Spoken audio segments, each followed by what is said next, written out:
Come on, when's the last time you heard a little Sister Sledge in church, huh? Come on, good stuff. Love it, love it, love it. Well, today we come to the last message in this series, and my goal for this series has been very simply this, right? To help each of us take our next step of faith wherever we may be on the journey. And for some of you, I get that you're just checking out church maybe for the first time, or maybe for the first time in a long time.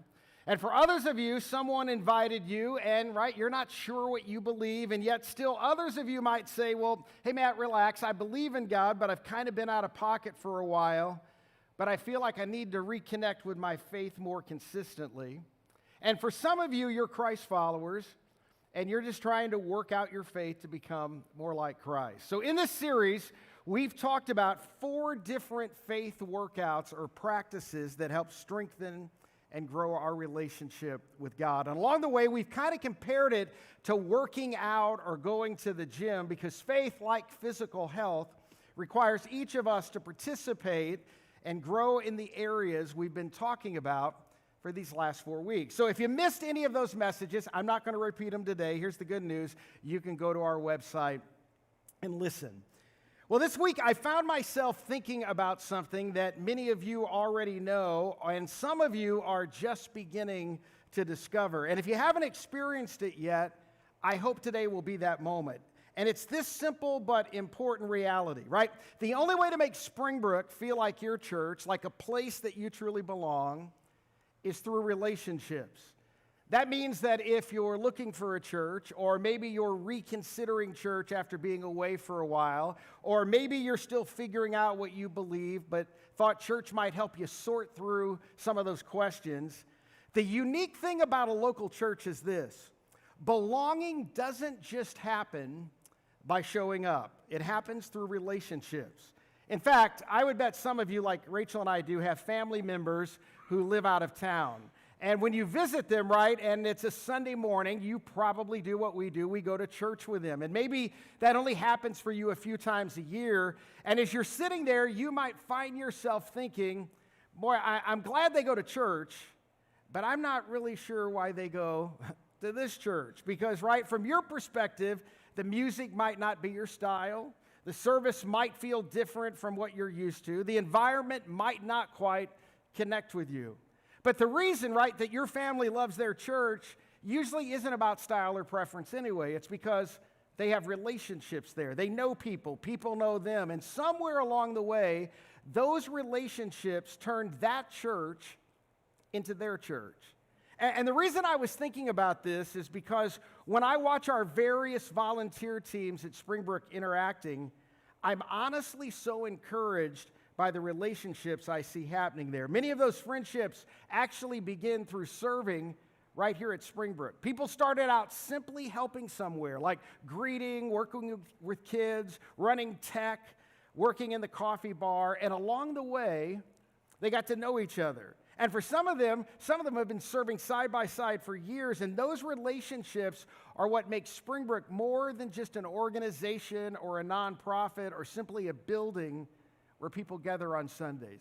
Relationships are the stickiness that turn a church into a place where you feel like you belong. Because the reality is, if you don't connect relationally, and if your kids or teenagers don't find relationships either, there's a good chance for you as an adult, you won't feel connected for very long, right? It just won't quite feel like your church.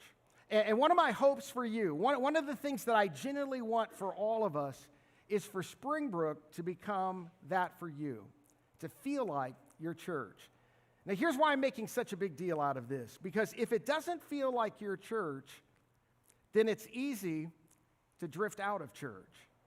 And I'm just saying this, nobody should drift out of church. But think about it for a moment.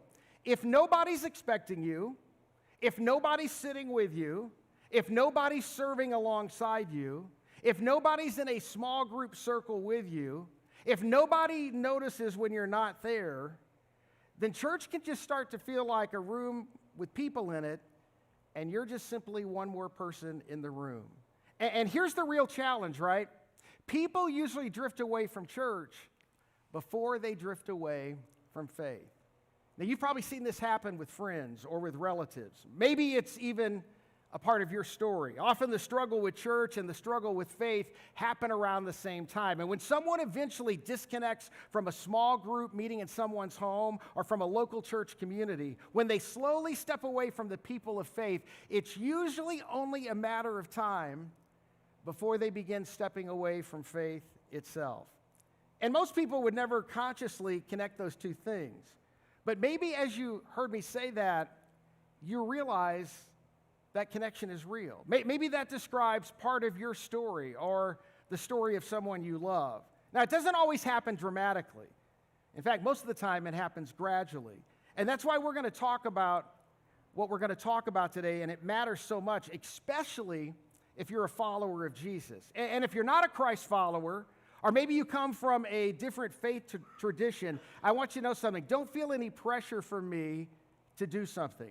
This is one of those messages where if you're still exploring faith, you can take what's helpful and simple for you and just kind of think about the rest.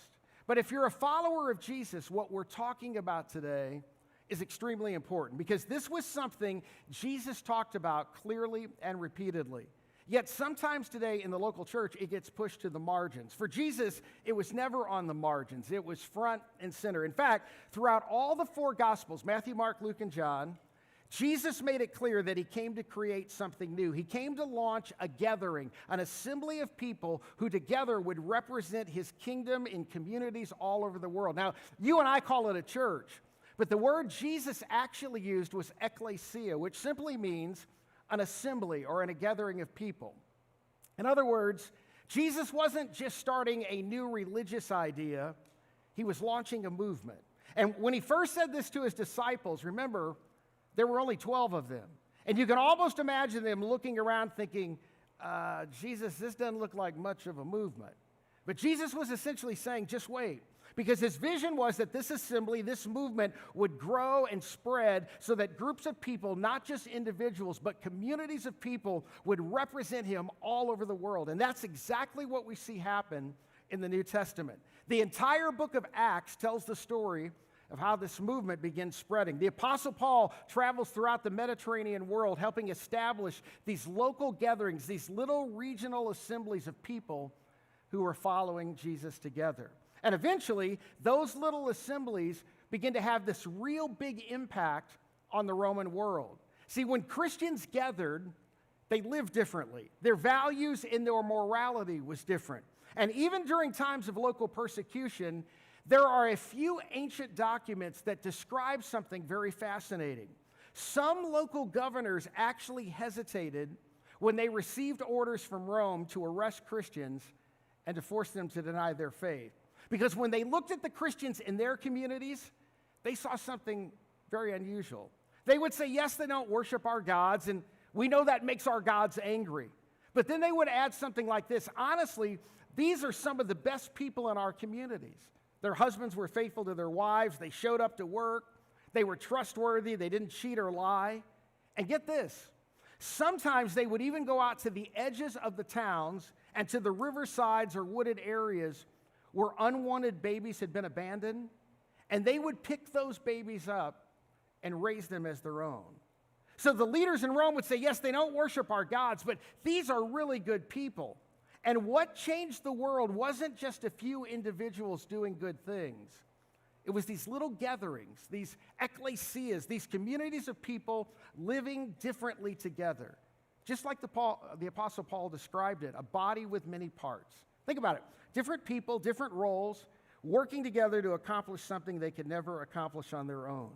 And we actually see an example of that in the life of our own church. Maybe you have been a part of Impact Sundays before. And on Sunday, April 12th, coming up, we're going to celebrate in this room Impact again. All of our students will be in here, adults will be in here. We're going to have baptisms in here. Children will be in this room as well. And it's when we come together collectively to celebrate what none of us could ever accomplish individually. It's an amazing experience to be a part of. And I hope that on April 12th, whatever's going on in your life, you'll be here that Sunday. Now, this is why you've probably heard me say this before. Simply believing a list of things isn't the same as following Jesus, right? Believing certain things, but not participating in what Jesus is doing through his church isn't what Jesus had in mind. Because following Jesus means participating in the mission of your King. And that's why from the very beginning, we've been committed to this way of thinking. We've wanted Springbrook to be a sticky church, a place with relational sticking points so people don't just show up, sit in rows, and leave. For nearly 22 years now, we have doubled down and tripled down on creating connection points. Think about it. Friendships, mentoring relationships, serving together for adults, students, and kids. In fact, our desire is to get students involved in serving as soon as they're able to help with anything around here, because what we really want is for people to build relationships, real relationships, through serving and doing life together. And the primary ways we create those connections are through serving here at Springbrook, serving in our communities, serving globally, and through groups, which is what we're talking about today. So here's the thing. If you're new to Springbrook, or maybe you've been away for a while and you're coming back, here's how this works. We don't have traditional Sunday school classes for adults. Instead, we have something called community groups that gather in homes 3 or 4 times a month to build relationships, talk about life, and grow in their faith together. And if you're returning to faith, or you still have a lot of questions about faith and you're not quite ready for a group like that, we actually have a group designed specifically for you as well. It's called Starting Point. And Starting Point meets right here on campus on Sunday mornings because we tried to make that as easy as possible for people who are exploring faith or asking questions. And the reason why I'm talking about all of this today is because we're working on some brand new and exciting changes to how we do groups here at Springbrook. Right, so for the rest of our time today, I want to give you 3 reasons to participate in group life. Now, I'm going to call them compelling reasons. And I realize that you may want to decide for yourself whether they're actually compelling, but I think they are. So here are the 3 reasons I believe it's worth joining a group. Because the question behind all of this is really pretty simple. It's why groups?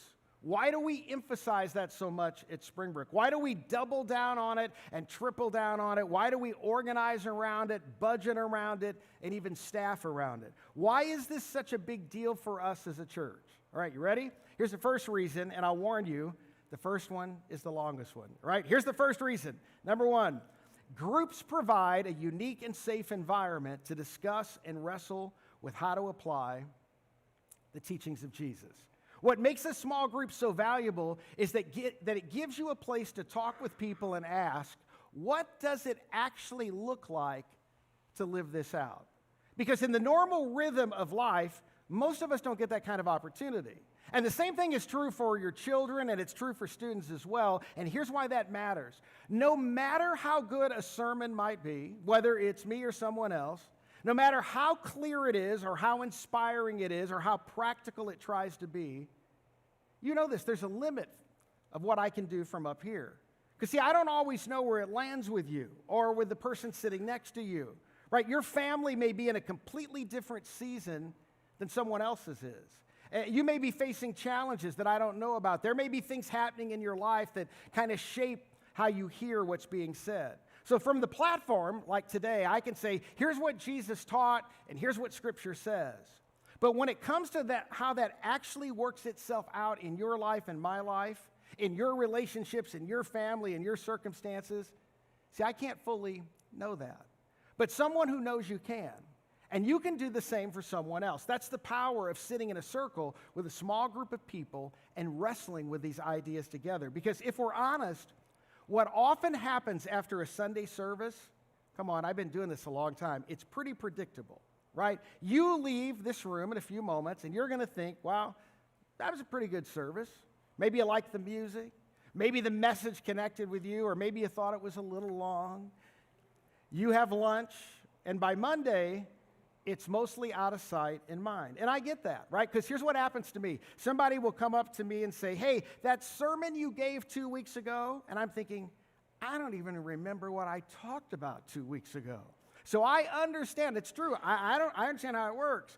But it would be a mistake for us to miss the opportunity to take the teachings of Jesus and ask a deeper question. Not just, was that interesting or was that helpful, but what does that actually mean for me?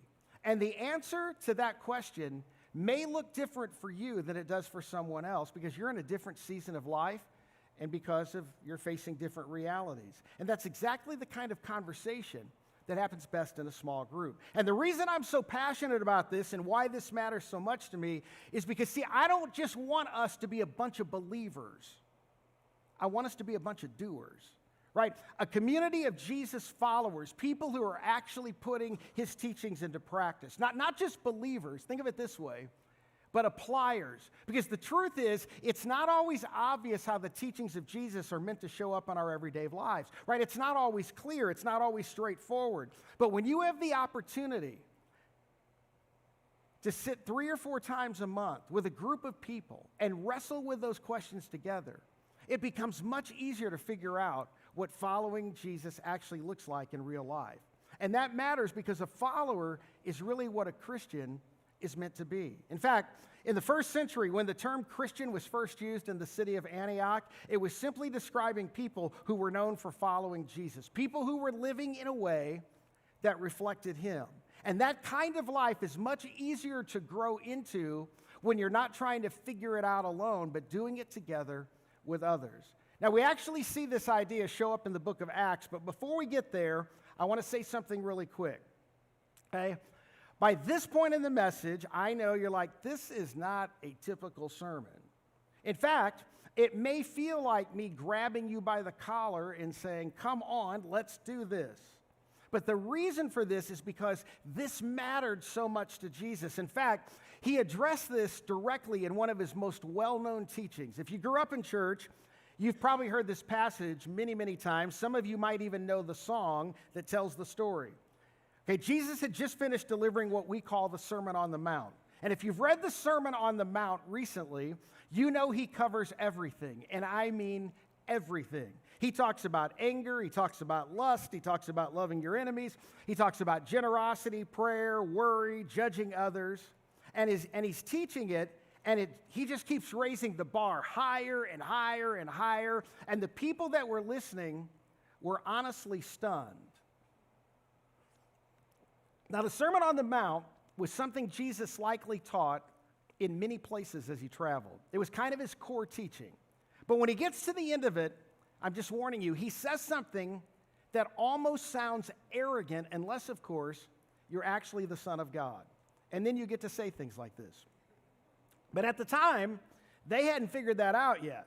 So listen to how he ends his teaching because it goes right to the heart of what we're talking about today. Look up here on the screen. Jesus says this in Matthew 7:24. Therefore, everyone who hears these words of mine and puts them into practice, right, not just writes them down in a notebook, not just thinks, well, that was interesting, right, but puts them into practice. Now, not the kind of practice where you go, I think I should share that with my sister-in-law when I get home, right? Jesus says, everyone who hears these words of mine and actually does something with them, because here's the thing, when it's simply just read and repeated, it's not always immediately obvious how to apply the teachings of Jesus in our 21st century culture.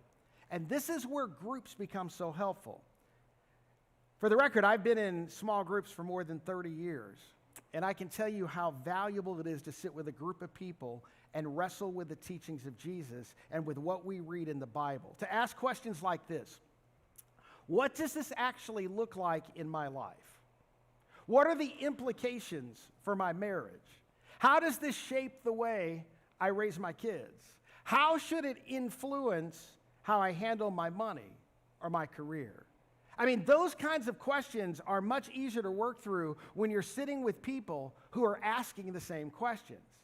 Now, Jesus then attaches a promise to this idea in Matthew 7:24. He says, therefore, everyone who hears these words of mine and puts them into practice is like a wise man, a wise person who built his house on the rock.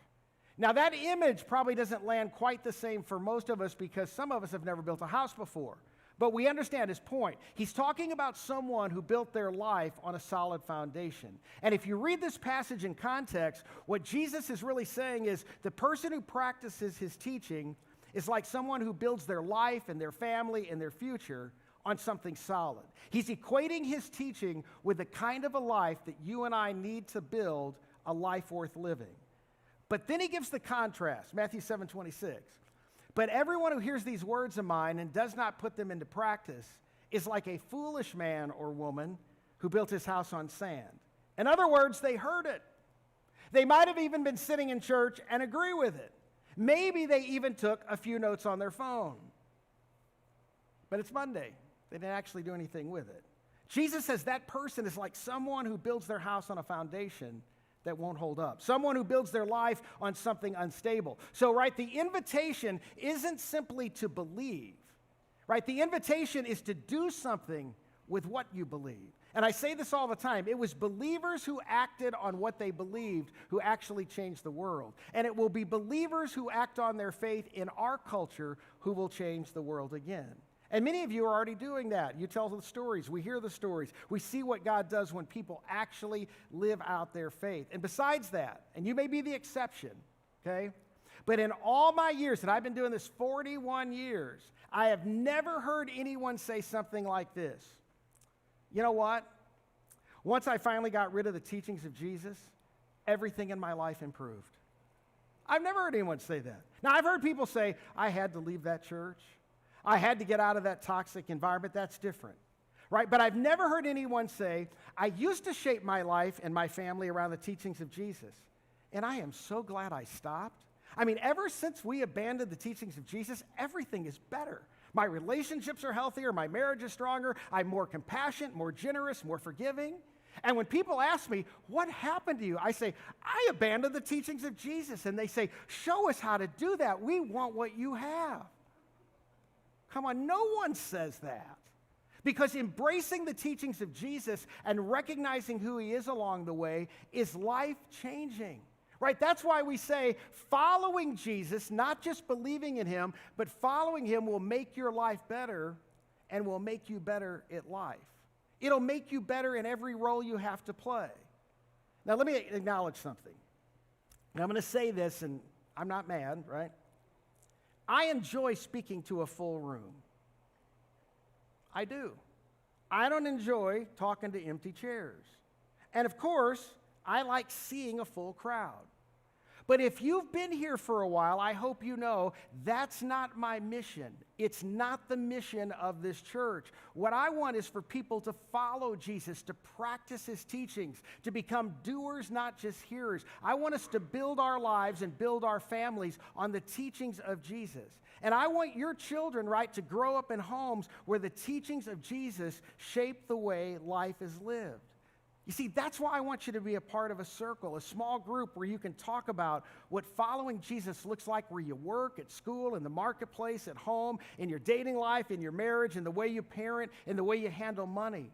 See, in those seasons when life gets hard, when you face loss, when you walk through crisis, when fear shows up, what does it look like in those moments to follow Jesus?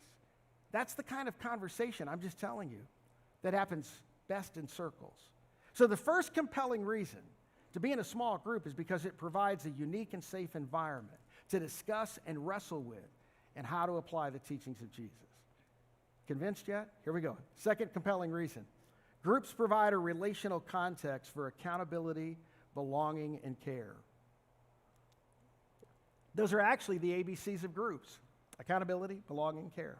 Now, ideally, those things would happen in the context of our families. That would actually be the best case scenario.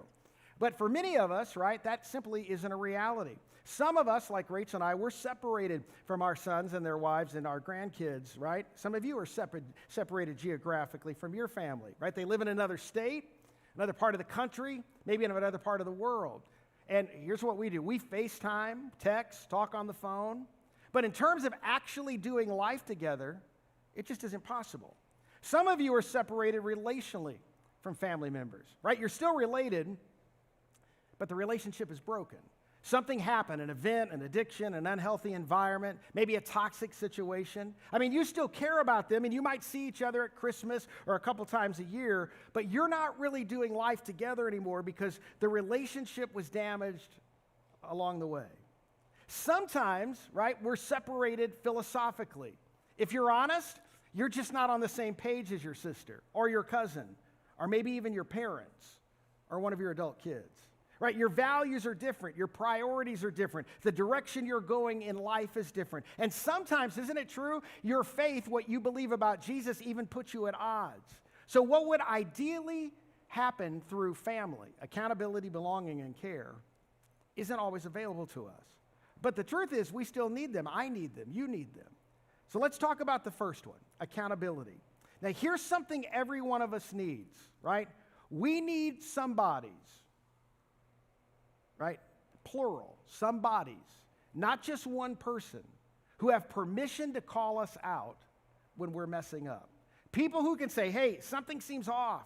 People who might show up at your door or at your office or invite you to lunch and say, listen, we need to talk. We're worried about you. You're drifting. We haven't seen you in a while. We heard what's going on. We all need people who care enough to do that. So let me ask you a question, okay?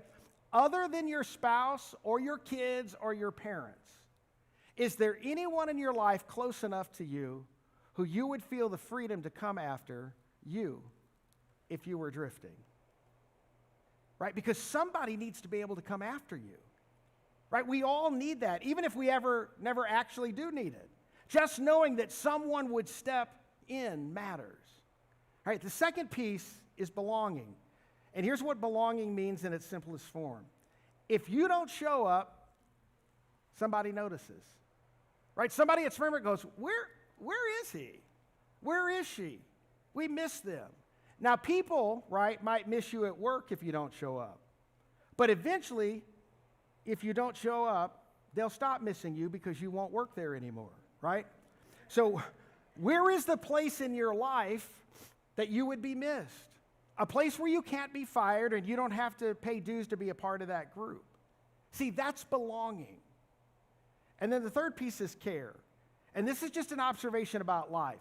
Eventually, every one of us is going to need a community of care. Because life happens. Life comes for all of us eventually. But here's what I've seen over and over and over again in the life of our church. Right? If you're a part of a community group, when life happens, you won't even need to call Springbrook's number because the church will already be at your door. And they'll know your name, and they'll know your story, and they'll know what you're going through. I've seen it happen dozens and dozens of times over the last 22 years at Springbrook. There's a crisis, and suddenly, you know who shows up? Not the pastor. The group shows up. It's the church in action. See, here's the thing. All of us eventually need people who can help us find God in the storm. Because at some point, it happened in our lives, it'll happen in yours, you're going to walk through a storm. And here's something I've learned. Okay, look up here just for a second. This so matters. If we can find God in the storm, we are far more likely to maintain our faith through the storm. See, people often lose faith during crisis when they can no longer see where God is in the middle of it. And many of you know this from experience. Sometimes in the middle of the storm, we just need someone to sit down with us and remind us God is with you and God's not abandoned you and God is still present in this. And there may even be moments when you look someone in the eyes and you say, I'm not sure I believe God is with me right now. But it helps to know that you're with me. And when you experience the hands and feet of Jesus through the people around you during a crisis, it helps you hold on to your faith. So that's a second compelling reason to be a part of a group, right? A group provides a relational context for accountability, belonging, and care. Now, let me give you the third compelling reason of why you should circle up, and I'm going to lighten it up a little. Number 3, groups are actually fun. Now, I know the way I've been talking about groups might sound like we all sit around whispering because we're in a serious Bible study, but that's not what groups are like. If you've ever been a part of a group, you know it's meals together, coffee together, celebrating birthdays, going out doing things together. Sometimes the ladies go out and do something fun. Sometimes the guys don't. Groups are full of, sometimes they do. Groups are full of life, laughter, and friendship. In my group that meets in my home, some of the most silly and funny things that someone says, usually it's me who's made a mistake, it lightens up the room and we laugh. See, we all need this kind of community because all of us go through the years asking questions like, What does it look like in this season of life to follow Jesus? How do we raise our kids in this culture to develop a faith of their own? How do we navigate job loss, hardship, or the challenges of life? And you know where those conversations happen best? In a circle. Now think about this. You did not become who you are by yourself. And you cannot become who you want to be or who you need to be by yourself either. You need a community of people moving in the same direction. And I'm not just talking about shared interests, right? A lot of relationships start with a shared interest. But what we really need is a group with shared values, people who understand the same framework of life and are trying to live toward the same things. Because here's the reality. You can believe in Jesus all by yourself, but you cannot follow Jesus all by yourself. Because the kingdom of Jesus is a one another kingdom. All of us need a safe place where we can process life out loud. A place where you can say, you know what? I'm not sure I believe that anymore. I'm not sure I believe it all right now. What God's asking me to do and what I'm walking through feels like it's too much. See, we need places where we can tell our stories, listen to other people's stories, and pray for one another. Now, I'm going to say something here. I don't want to offend you. But for some of you, I know that this is possible in your life. Some of you have never had someone pray for you by name. Maybe your parents never prayed for you. Or maybe they prayed with you when you were a child. But it's been a long time since someone who actually knows you sat with you and said, let me pray for you. This just happened to me in the lobby this morning. This is a true story. The person who prayed for me is sitting in this room. I was walking through the lobby. They asked me a question. They said, I've been thinking about you all week. Can I pray for you, Pastor Matt? And I said, no, I'm the pastor. I do all the praying. I said, absolutely. They put their arm around me and they prayed for me. See, sometimes we need to borrow someone else's faith for a while because life is trying to crush the faith out of us. And here's what I know. You are far more likely to follow through when you have a community of faith around you. And you are far more likely to make it through when you have a community of faith around you. See, unfortunate is the individual or the couple or the family who doesn't have a group of people who know them, who care about them, and who are praying for them. So here's the application. The final faith workout is be a part of a small group. Now, if you're already in a group, awesome. And as I mentioned, a new and improved group life is coming soon that many of you are going to go, wow, I've been waiting for an experience like this. If you're not in a group, or you used to be, or you got too busy, whatever the case is, get in a group. And this is the thing, and I don't want you to miss this opportunity to get connected. I don't want you to spend from now until we relaunch groups either later this fall or in early 2027 just thinking about this. Some of you already have friends who are already in small groups. They may have invited you to join, and you're like, no, we don't have time. Look at me. Look. Can you see me? I see you. I want to say something. Nobody has time for this, right? We're busy people, but we need to get connected. We want your kids to get connected. We want you to keep your kids connected because as we say around here all the time, circles are way better than rows. And you're hearing that from a guy who likes to talk to rows. But it's always better in circles than it is in rows when it comes to practicing the teachings of Jesus. Listen to this song.